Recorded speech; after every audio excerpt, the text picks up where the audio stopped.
Jack Thompson is back in the pop culture dialogue lately, not because of anything the once prominent Florida lawyer has said or done. In truth, he's been basically dormant for years now, but because certain segments of pop culture and video game fandom in particular just won't let him go.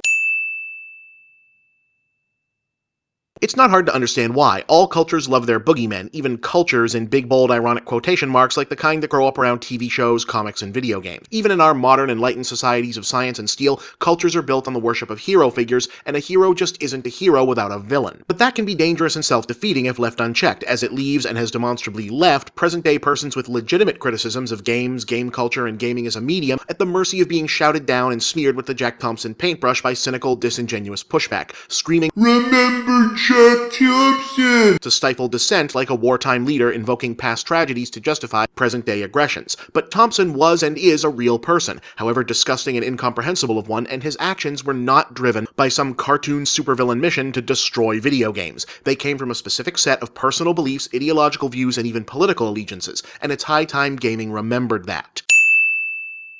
The man we'd come to know as Jack was born Robert Bruce Thompson in Cleveland in 1951, and nobody really knew or cared that he existed until 38 years later in 1988. That was the year Thompson got into his first public fracas with the media via a clash with a Miami-area radio host, Neil Rogers. But perhaps more importantly, it was the year he tried getting into politics. Thompson, then a self-described radical conservative Republican who'd become a born-again Christian after moving from Cleveland to Florida, attempted to unseat Democrat incumbent Janet Reno, yes, the future Attorney General of the United States under Bill Clinton, as Dade County's state attorney general after she refused his request to prosecute Neil Rogers for making fun of him on the radio. In one infamous campaign moment, Thompson turned up at a Reno campaign event and demanded that she sign a legal document specifying whether or not she was a lesbian. Really? Reno's response to what was almost a textbook example of sexual harassment even back then was to pat him on the shoulder and make a crack about male virility. Thompson's counter-response? He sued her for assault and was dismissed. In 1990, he took another swing in the same direction, this time accusing a social services group with Reno on its board of sneaking homosexual educational tapes, whatever those are, into Florida schools. That same year, Reno shut him down again when he demanded prosecutions of Florida rap group 2 Live Crew for violating obscenity laws, though 2 Live Crew's boss, Luther Campbell, contends that it may have been revenge for an artist on his label recording a pro-Reno track during the election.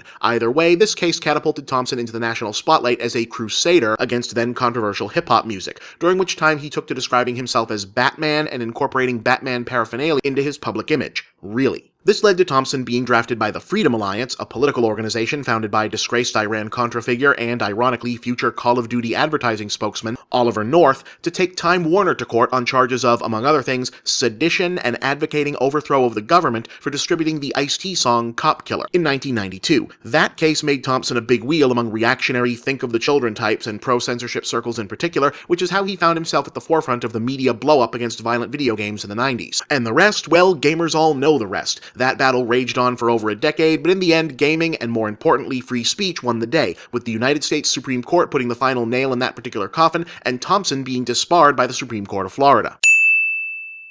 The censorship wars of the 90s and early 2000s are what took video game fandom from hundreds of fractured separate clans and smashed them together into something like a single unified being, and attention-hungry Jack Thompson was all too happy to be the face of the overwhelming force they'd come together to fight. Hating Thompson was the foundation on which the, when you stop and think about it, kind of absurd idea of a gamer identity was built, which is why it's both sad and yet sadly inevitable that the man himself has been consumed by the myth. Gamers and the snarkier side of games media, and I include myself in that, poured a lot of effort into making a caricature of Thompson to help discredit him and the overall pro-censorship games cause violent movement, which as it turns out did a fine job of that all by itself. And in doing so, we turned him into a figure of myth, effectively erasing the idea that there was anything more to him than a literal spring-heeled Jack motivated by simply hating video games, instead of what a full reading of history actually suggests, namely that he was just a garden-variety political hack with the usual set of philosophical hang-ups and ideological allies for whom rap music, movies, and video games were just a means to an end for his political aims. For example, when Hillary Clinton, an ideological opponent and ally of his old enemy Janet Reno, proposed a ban on the sales of M-rated games to minors, which you'd think he'd be all for,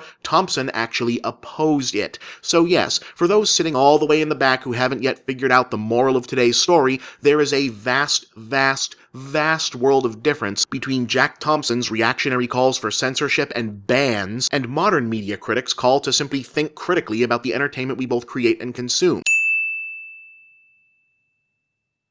and any attempt to draw direct parallels between them is silly at best and disingenuous at worst. Jack Thompson as a public figure is over, and it's high time gaming, gamers, and the culture as a whole got over him and that whole era in the conversation about the medium. The so-called censorship wars are done. The game-banning boogeyman was busted. The good guys were victorious. The responsibility of gaming, hell, of the whole of geek culture now, is to clean up the messes in our own backyards, and to prove that we're actually worthy of the freedom that we won, and the respect we've always demanded. I'm Bob, and that's the big picture.